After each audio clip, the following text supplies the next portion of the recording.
This is now a test with my new microphone. Again, I usually use a headset. Today we're going to talk about this Libre 3 Plus.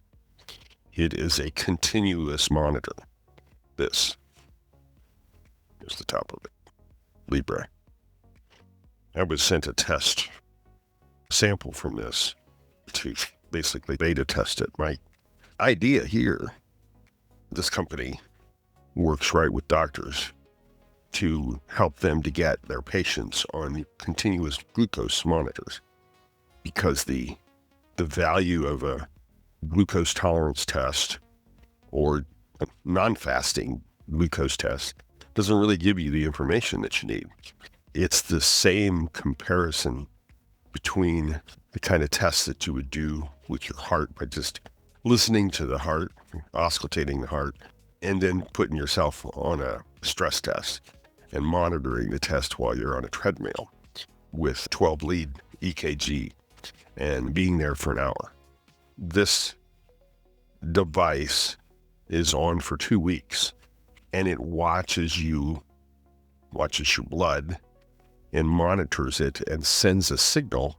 It's really very cool. Sends a signal to an app that tells you how your blood changes after you eat or don't eat any particular meal. So if you're really trying to watch what you're eating and you're not sure if a particular food triggers you or causes a high or low glycemic response, you'll know. You have a simple food journal, and then you have this data, and if you know exactly which foods send you into a spin, then it's up to you to decide. So much of what we have in healthcare is based on what we think is going to happen, and then provide treatments, therapies, systems to treat what we think is going to happen. And it's not built on real time. In a chiropractor's office, I provide my treatment based on what I see right now in real world. I can feel the tension, I check the orthopedic checks, see the balance, look at the posture, feel the tight musculature, trigger point work, dry needling work, and I can see the response right there. So I am, to some extent, treating real time, but they're on the table. They're not functioning. It's not like a stress test where they're functioning. I test that kind of thing before, when I bring that information to the visit. So that's why I do a very thorough exam. This is interesting to me. After my exam is done, it's probably a selfish thing, but I asked the patient, I said, have you ever had anybody examine you that way? Everybody says no one has ever examined me. And they use the word thorough. And it's only because I have just continued to add instrumentation to my examination.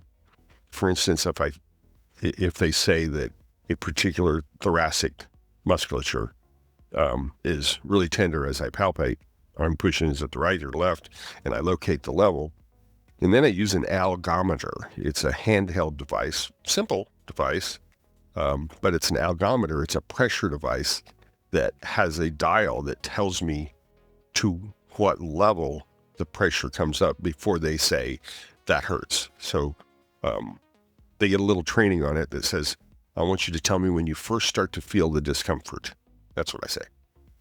And then, so they tell me, and I have a reading on it. So when I do an exam and they're very tender, and I know that this particular case might need some extra documentation, like a personal injury case, I don't need it for everything. But if I have to prove something, I'm going to use instrumentation. So an algometer test is what I use, and I'm able to put that information in. I actually am, with my notes, the way I do them, I'm talking just like I'm talking now, and I tell the patient what I'm doing, and then the recording goes into a system called the Blvd device. It started off with this on the phone, and it records the conversation very well. And then they have a Windows app in my other room, treatment room. This is my private office, but in the treatment room, I have a very well-functioning microphone that picks up everything in the room. So I'm recording the conversation, and then it takes the information that has to do with the SOAP note, subjective, objective assessment and plan.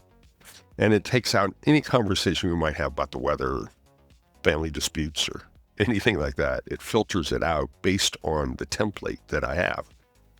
And then it produces a note. So it's just, I then took that successful process and realized that when I do the exams, I could probably do the same thing. And the exams used to take me a long time to get all the information into my electronic health record, because the health record had specific places to put the orthopedic checks, places to put the vital signs, and it was broken up into 4 different sections: subjective, objective, assessment, plan. So I had to separate all those things.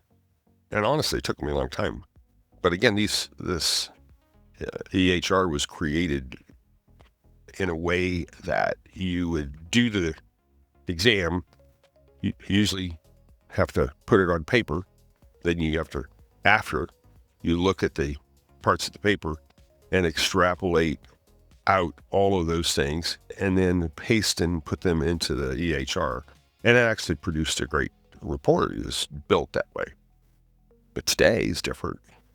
Today, I just do the exam in a flow that makes sense. So I do all the sitting tests. I do all the standing tests. I do all the motion and walking tests. And I do all the tests when they're supine and then when they're prone. So I run through the test efficiently, so I'm not getting them up and down all the time. But the subjective, objective assessment and plan parts of that are kind of all mixed up. And they all happen at different times. They don't happen in order. I don't do the exam all based on each section. There's objective things with the cervical when I'm doing a sitting test, and then there's objective things for the lower back when they're either supine or prone. So they get all mixed up. The nice thing about this software, it takes all of the information, reads it, uses AI to sort it all out, and puts it in a beautiful flow for reporting. It's extraordinary. It saves me so much time. So now I just take the note, run it through the template that I built that separates them out using AI. And then I just paste it like an exam in the extra notes section. And it breaks it all up into subjective, objective assessment and plan, and all the different areas and everything that I've done. It's beautiful. Just as a side note, I sent my documentation to a new attorney that I'm working with. And one of the things I do is, I'm trying to do now is, they came in, today's Thursday, they came in Tuesday, and they got their consult end exam. And so I had that done, the documentation for that done within, 15 minutes after. So I then pasted it in the EHR, and of course there's some house cleaning you have to do with that. And then I was able to put the note together for that visit. So I then sent the note to the attorney and said, this is a draft. And it's important to do that because sometimes you have to fix things. This is a draft of the initial consult and the examination so that you know what kind of injuries the patient had. And at the same time, I used to have an x-ray machine in my office for 30 years. Then I moved to this facility, and it didn't come with me because it was old. And so in the meantime, I send my x-rays out down to several different medical facilities, Kettering and to ProScan and other places. But this particular one, which ProScan's very good. Very good. They're very nice, as is Kettering. But ProScan right now is able to send me the x-rays almost within minutes, and it shows up on my computer, where I then download them into my biokinetics software, which is a digital analysis of the x-rays, so that I can put lines on them and get a mechanical analysis of it. It's very cool. Again, it's outside instrumentation, because patients can see their problem and they can see the line drawings and see what's balanced. Anyway, I was able to send the x-rays out. Patient got the x-rays and they came in, today's Thursday, it came in yesterday. And I had the written report already. The attorney had already gotten it. The attorney had sent a limited letter of protection to ProScan, so they got the x-rays yesterday. I'm building systems, and the system works. Earlier today, without any script, I don't have a script. I should have a script, or at least an idea of what I'm talking about.